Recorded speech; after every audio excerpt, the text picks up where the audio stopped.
Periodical ಆಗಿ analysis ಮಾಡಿದರೆ ಈ ತುಂಗಭದ್ರಾದು ಮಾತ್ರ ಎಲ್ಲಾ ಕಡೆಗಳಲ್ಲೂ ಕೂಡ ಸಿ ಮತ್ತು ಡಿ ವರ್ಗಕ್ಕೆ ಬರುತ್ತೆ. ಡಿ ವರ್ಗ ಅಂತಂದ್ರೆ ಅದು ಮೀನು ಸಾಕಣೆಗೆ ಮತ್ತು ವನ್ಯಜೀವಿಗಳು ಕುಡಿಯೋಕೆ ಲಾಯಕ್ಕೆ ಹೊರತು ಮನುಷ್ಯರು ಕುಡಿಯೋದಕ್ಕೆ ಯಾವ ಕಾರಣದಲ್ಲೂ ಲಾಯಕ್ಕಾಗಿಲ್ಲ ಅನ್ನೋ ವರದಿಯನ್ನ ಸೆಂಟ್ರಲ್ ಪೊಲ್ಯೂಷನ್ ಕಂಟ್ರೋಲ್ ಬೋರ್ಡ್ನವರು ಕೂಡ ಕೊಟ್ಟಿದ್ದಾರೆ. ಸೊ ಹೀಗಾಗಿ ನಾವಿವತ್ತು ಆಲೋಚನೆ ಮಾಡಬೇಕು, ನಮ್ಮ ಊರುಗಳಲ್ಲಿ ಕಳೆದ ಒಂದು 25 ವರ್ಷಗಳಲ್ಲಿ ಎಷ್ಟು ಆಸ್ಪತ್ರೆಗಳು ಜಾಸ್ತಿ ಆಗಿದೆ.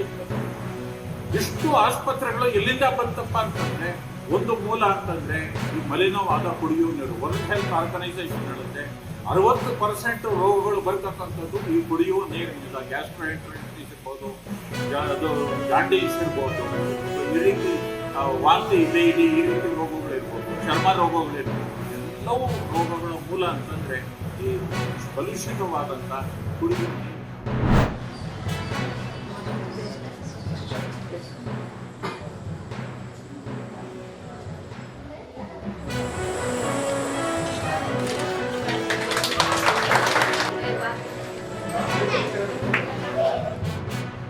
ಉದ್ದೇಶ ಅಂದರೆ ಈಗ ಪ್ರತಿಯೊಬ್ಬರಿಗೆ ಸಣ್ಣ ಸಣ್ಣ ಜ್ವರ ಎಲ್ಲ ಬಂದಾಗ ನಾವು ಓಪಿಗೆ ಅಲ್ಲೆಲ್ಲ ಹೋಗ್ತೀವಿ. ಇಲ್ಲಿ ಹತ್ರದಲ್ಲಿ ಇರಲಿ ಅಂತೇಳಿ ಒಂದು ಕ್ಲಿನಿಕನ್ನು ಓಪನ್ ಮಾಡಿದ್ವಿ. ಮತ್ತು ಇದೇ ವಾರ್ಡಲ್ಲಿ ನಾವು ಒಂದು 5 ಕೋಟಿ ರೂಪಾಯಿಂದ ಒಂದು ಹೆಲ್ತ್ ಸೆಂಟ್ರನ್ನು ಮಾಡ್ತೀವಿ. ಇದೇ ವಾರ್ಡಲ್ಲಿ ಇಲ್ಲೇ ಮುಂದೆ ಸ್ಕೂಲ್ ಏನು ಹಳೆ ಸ್ಕೂಲ್ ಇತ್ತಲ್ಲ ಅಲ್ಲಿ 5 ಕೋಟಿ ರೂಪಾಯಿಂದ ನಾವು ಒಂದು ದೊಡ್ಡ ಇದು ಹಾಸ್ಪಿಟ್ಲನ್ನು ಮಾಡ್ತೀವಿ. ಸ್ಲಮ್ ಏರಿಯಾ ಅಂತ. ಯಾಕಂದರೆ ಇಲ್ಲಿ ಭಾಳಷ್ಟು ಜನ ಬಡ ಜನರು ಇರ್ತಾರೆ.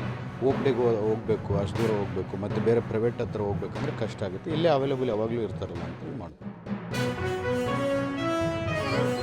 ಇಲ್ಲೆಲ್ಲರೂ ದುಡಿತಾರೆ. ಆ ದುಡ್ಡು ಪ್ರೈವೇಟ್ಗೆ ಹೋಗಿ ತೋರಿಸಿದ್ರೆ ಒಂದಕ್ಕೆಲ್ಲ ಖರ್ಚು ಮಾಡ್ಕೊಂಡ್ಬಿಡ್ತಾರೆ.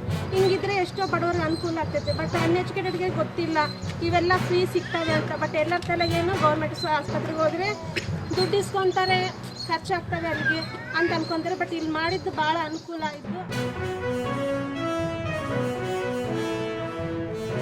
ನಮ್ಮ ಕ್ಲಿನಿಕನ್ನು ಐಡೆಂಟಿಫೈ ಮಾಡಿ ಕೊಟ್ಟಿದ್ದೀವಿ. ಇವು ಉತ್ತಮವಾದಂಥ ಸರ್ವೀಸಸ್, ಎಲ್ಲ ತರಹ ಸರ್ವೀಸಸ್ 12 ಸರ್ವೀಸಸ್ ಅಂತೀವಿ ನಾವು. ಅದರಲ್ಲಿ ತಾಯಿ ಮಗು ಸರ್ವೀಸಸ್ ಆಗಿರ್ಬೋದು, ಡಯಾಬಿಟಿಸ್ ಅಂದರೆ ಶುಗರ್ಗೆ ಸಂಬಂಧಪಟ್ಟಂಥ ಆಗಿರ್ಬೋದು, ಹೈಪರ್ ಟೆನ್ಷನ್ ಆಗಿರ್ಬೋದು, ಇತರ ಕಾಯಿಲೆಗೆ ಸಂಬಂಧಪಟ್ಟಂತೆ ಯಾವುದೇ ಇರಲಿ, ಔಟ್ಬ್ರೇಕ್ಸ್ ಇರೋದು ಅಂದರೆ ವಾಂತಿ ಭೇದಿ ಆಗಿರ್ಬೋದು ಅಥವಾ ಡೆಂಗು ಪ್ರಕರಣಗಳಾಗಿರ್ಬೋದು, ಎಲ್ಲ ಸೌಲಭ್ಯಗಳನ್ನು ಕ್ಲಿನಿಕಲ್ಲಿ ಲಭ್ಯ ಇರ್ತವೆ.